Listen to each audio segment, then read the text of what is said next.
Today we're going to revisit the concept of stiff necks. Now, my most popular video on my channel is Sleep Funny Stiff Neck. And that's because a lot of people wake up with a stiff neck. Okay? Rule of thumb is if you wake up and your neck is stiff, it's something you did in your sleep. However, you could also get a stiff neck from the activities of daily living during the course of the day.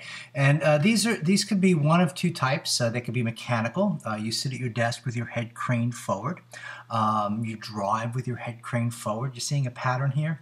The head weighs 18 to 22 pounds. In an ideal world, your earlobe should be centered right over the middle of your shoulder when you're sitting up. But our activities and our attitudes of curiosity always bring our head forward. If you're curious about something, you don't pull your head back, you look forward more. So we're always constantly curious. We want to see, what's going on there and what's in that window and what's that book about. So these anterior or front neck muscles tend to get too strong. So I gave another video earlier on how to strengthen your neck. So we're going to take one exercise from that in a moment. To strengthen up the posterior neck muscles relative to the front and anterior neck muscles. The other component for having a stiff neck or neck pain during the day is emotional stress. And that's because when stuff happens, we tighten our neck. We don't do it in such a manner that people can see it. A lot of times it's just real subtle, okay. He, she said that, and I'm just going to have to deal with that later, And where do you think that tension goes? That internal dialogue starts to trigger off nerves that start to tighten up your muscles. And the reason is actually based, and I go over this in my book if you haven't gotten it yet, the reason for this is based in our evolution over time. Before, when we were threatened, we would tighten up to prevent an animal from biting our neck. It made sense. If we didn't have that reaction, we'd all be dead. Okay, you went into a cave, there's a bear sitting there. Okay, you didn't go, oh, what a cute fuzzy little guy, and gave him a hug. You tighten up and you run out.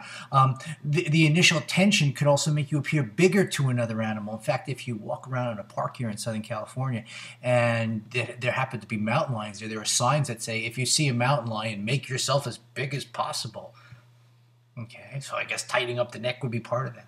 All right, so emotionals, there are no mountain lions, hopefully, or bears where you work, but the concept is the same. We're wired the same as we were thousands of years ago. Our neurological system, our physiology works exactly the same, except it's set a little finer these days. Something upsets us, something doesn't come in the mail, somebody says something. So that being the case, if we strengthen up the posterior part of the neck, okay, and the way we do that is we take our fingertips and we push back for a count of 20. And then release. Now you can do all four quadrants, but if there's a chronic signal to tighten up the front of the neck from your nerves when you get stressed, you need to work the back. Now there's two things going on here. First of all, you're not only strengthening up the muscles in the back of your neck, you're also waking up those nerves to pull your head back and having better posture. It's very important. You want to have your head centered over your shoulders. All right. Now, very few people actually, well, that's not true. Some people have work descriptions that, have their heads to the side, but I don't see that often. Back in the 80s, when I first got into chiropractic practice, before the days of cell phones, people would keep the phone between the shoulder and the ear when they did this, and I saw all kinds of stiff necks during that time. And I just don't see that anymore because everybody holds their cell phone like this. So there's, things that you can do. You watch your activities, watch, how you get in and out of your car during the course of the day. And of course, I always recommend stretching the neck in quadrants. In circles, okay, as well as quadrants. So you could stretch it this way and that way and this way and that way and hold it for a few seconds each and rolling the neck in a big circle one way. So if you get a stiff neck during the day, it usually doesn't manifest as intensely as one that you wake up with. And the reason is as follows. If you're laying crooked on your bed and your head is cranked to the side, you could be there for 2, 3, 4, 5, 6, 7, 8 hours and you wake up and the muscles are splinting. It's very tight. Whereas a lot of times if you're starting to sit in the wrong posture at work, okay, it starts a little uncomfortable, you get out of it. So those type of stiff necks, whether it's generated from emotional stress or physical stress, they tend not to be as intense as the ones that you wake up with. The treatment could be the same. You could go back and watch my stiff neck, sleep funny video where you dig, you release, and you look. I'm not going to demonstrate that here. I don't want to take up the time.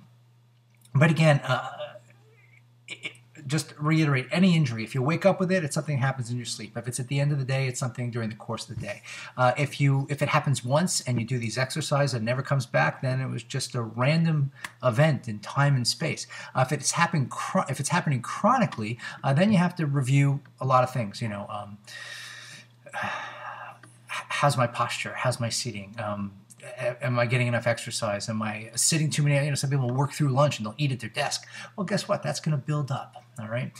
So a little bit of mindfulness and watching your activities can prevent a lot of pain. And it's good to start your day off. If you go back and watch that video about how to get up in the morning, it's good to start off your day as centered as possible. At least that could help you deal with the emotional component. And then during the day, you could deal with the mechanical component. Some people lean on their desk with their mouse. Little things will do it. The stretching and the strengthening usually alleviates the conditions. However, if not, you might need to see a chiropractor, acupuncturist, physical therapist, massage therapist, etc. Again, not to sound like I'm plugging my book, but that's called differential diagnosis, which practitioner you need to see. I go over all that in my book. Anyway. But if you start your day off in the most neutral position possible and address all the physical conditions that you could, you'll eliminate a lot of pain in your life. And I think that's a good thing, all right? Okay, that's today's video. Speak to you soon. Thanks for visiting.